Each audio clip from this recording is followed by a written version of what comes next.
The newly elected X-Men have had their hands full protecting the Earth from alien invasions to Orcus, the anti-mutant organization, and its agents like Phalon, who has been traveling through space to the newly established mutant planet of KRAKOA and performing strange experiments mid-flight to prepare for what may greet him on arrival. Meanwhile, the greatest immediate threat to the mutant nation came in the unexpected form of the reporter Ben Urich, who has been investigating KRAKOA and has discovered the secret of mutant resurrection. Whatever happened to Captain KRAKOA?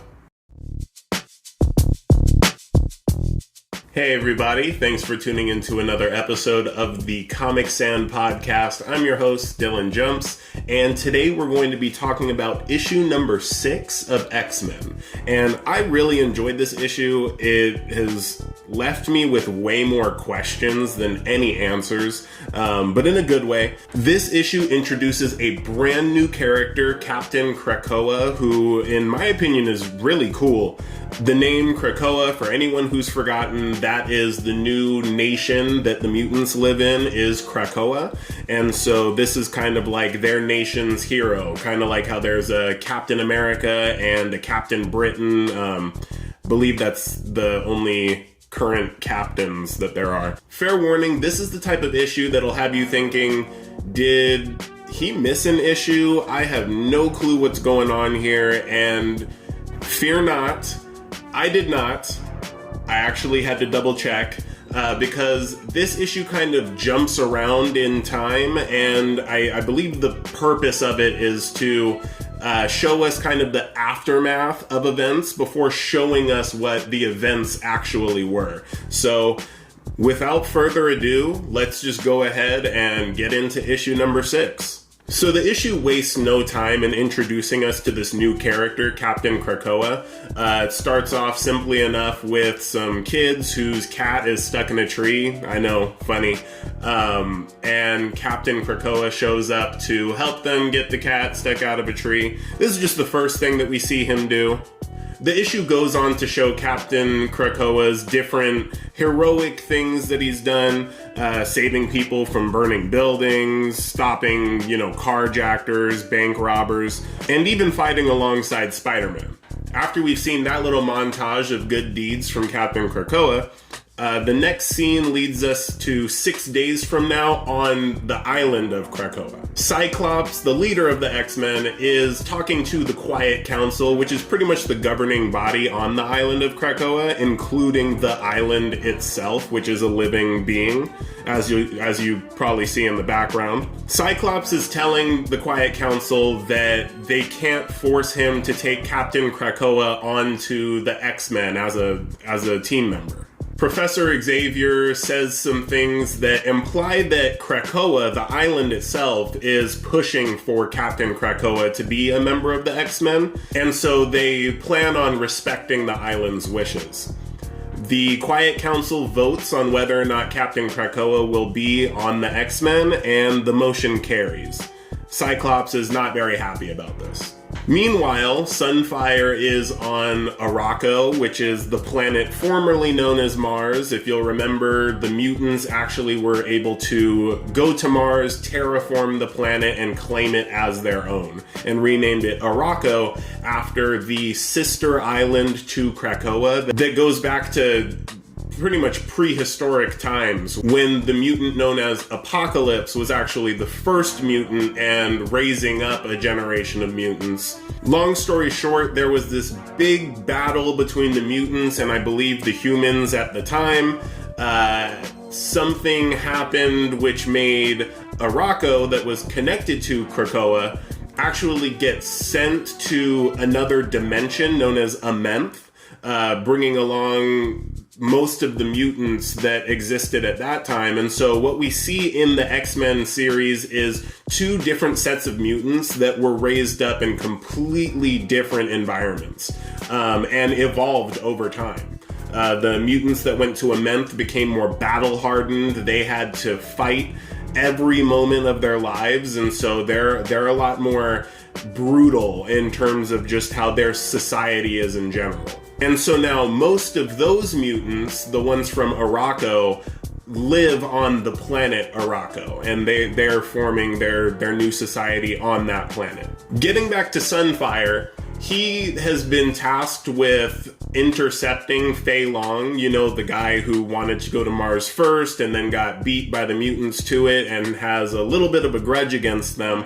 Sunfire, the mutants in general, they know that Fei Long has been on a mission to KRAKOA, and so Sunfire has been tasked to intercept him and take him back to Earth through one of their gates. As Fei Long approaches, it becomes clear that the goal of this mission was not actually to reach KRAKOA, but to reach Phobos, the moon of KRAKOA.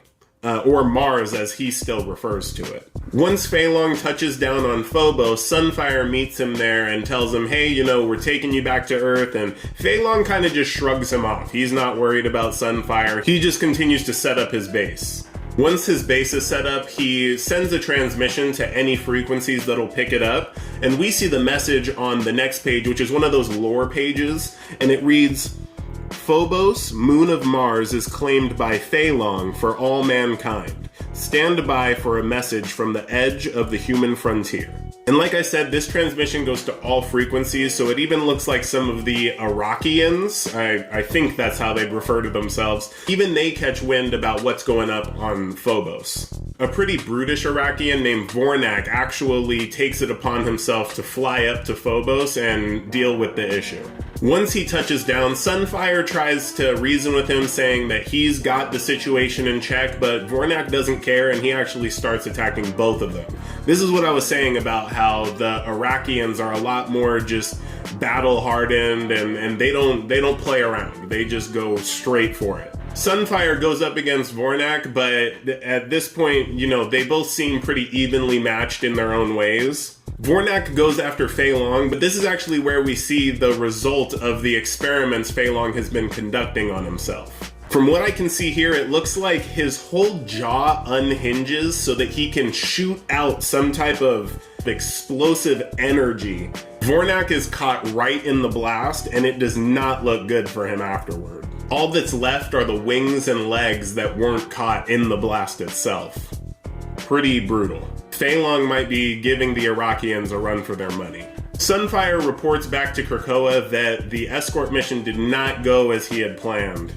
And within days, Phobos is transformed by Fei Long into humanity's foothold in the stars. Now that scene's over, we're back on Earth, and we see Captain KRAKOA floating down to a group of people that seem to be gathered around a memorial to Cyclops. Again, this is one of those moments where you're thinking, wait, did we miss something? Cyclops was alive and well in the last issue.